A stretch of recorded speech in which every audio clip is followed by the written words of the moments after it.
CBT, or penis torture, is a sexual activity involving application of pain or constriction to the male genitals.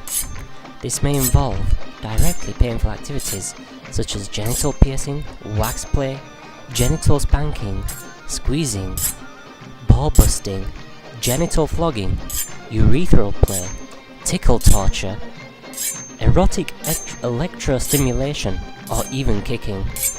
The recipient of such activities may receive direct physical pleasure via masochism or emotional pleasure through erotic humiliation, or knowledge that the play is pleasing to a sadistic dominant.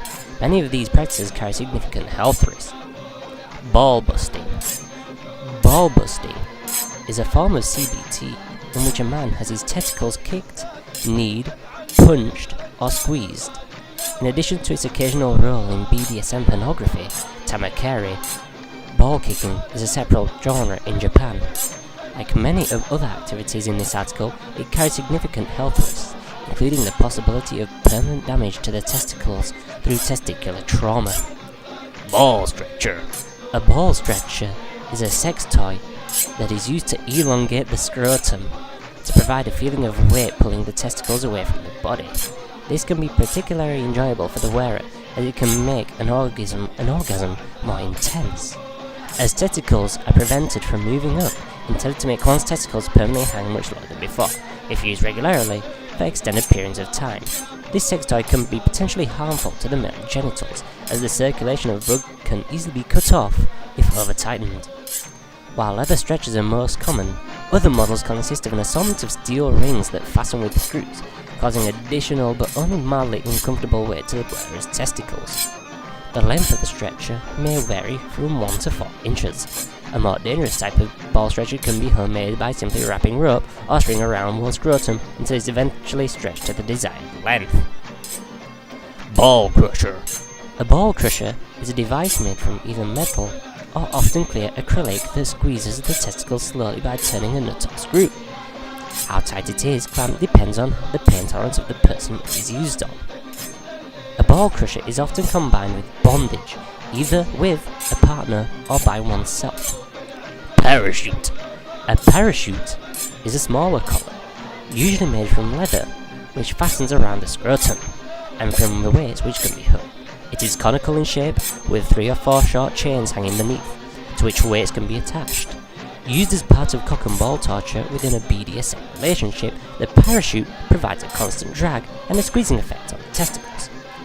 Moderate weights of 3 to 5 kilograms can be suspended, especially during bondage, though occasionally much heavier weights are used. Smaller weights can be used when the male is wearing it is free to move. The swinging effect of the weight can restrict sudden movements, as well as providing a visual stimulus for the dominant partner. Humbler. A humbler is a BDSM physical restraint device used to restrict the movement of a submissive male participant in a BDSM scene. The humbler consists of a testicle cuff device that clamps around the base of the scrotum, mounted in the center of a bar that passes behind the thighs at the base of the buttocks. This forces the wearer to keep his legs folded forwards, as any attempt to straighten the legs can slightly pull harder on the scrotum, causing considerable discomfort. Testicle cuffs. A testicle cuff is a ring-shaped device around the scrotum between the body and the testicles, which when closed does not allow the testicle to slide through. A common type has 2 connected cuffs, one around the scrotum and the other around the base of the penis. They are just one of many devices to restrain the male genitalia. A standard padlock may also be locked around the scrotum. Without the key, it cannot be moved.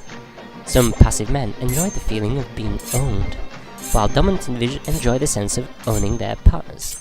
Requiring such a man wearing testicle cuffs symbolizes that his sexual organs belong to his partner, who may be either male or female. There is a level of humiliation involved, by which they find sexual arousement. The cuffs may be even form part of a sexual fetish, or the wearer, or his partner. However, these are extreme use of testicle cuffs. More conveniently, the device pulls down the testicles and keeps them there during stimulation, which has a number of benefits. Making the penis appear longer. Pulling the testicles down and away from the base of the penis stretches the skin over the base of the penis and the pubic bone, exposing the additional inch or so of penile shaft that is normally hidden from view, improving sexual arousal. While some men may be aroused by the feeling of being owned, the physical feeling of stretching the ligaments that suspend the testicles has an effect similar to the more common practice of stretching one leg and pointing the toes, preventing the testicles from lifting up so far that they become lodged under the skin immediately adjacent to the base of the penis, a condition which can be very uncomfortable, especially if the testicle is then squashed by the slap of skin during thrusting in sexual intercourse, delaying or intensifying ejaculation by preventing the testicles from rising normally to the point of no return. It is much harder to reach orgasm. Cock harness. A cock harness is a penile sex toy designed to be worn around the penis and scrotum. Its function is similar to that of a cock ring. These devices are often associated with BDSM activities. The Gates of Hell is a male chastity device made up of multiple cock rings that can be used for CBT. Kali's Teeth is a metal bracelet with interior spikes that close around the penis and can be used for preventing or punishing erections.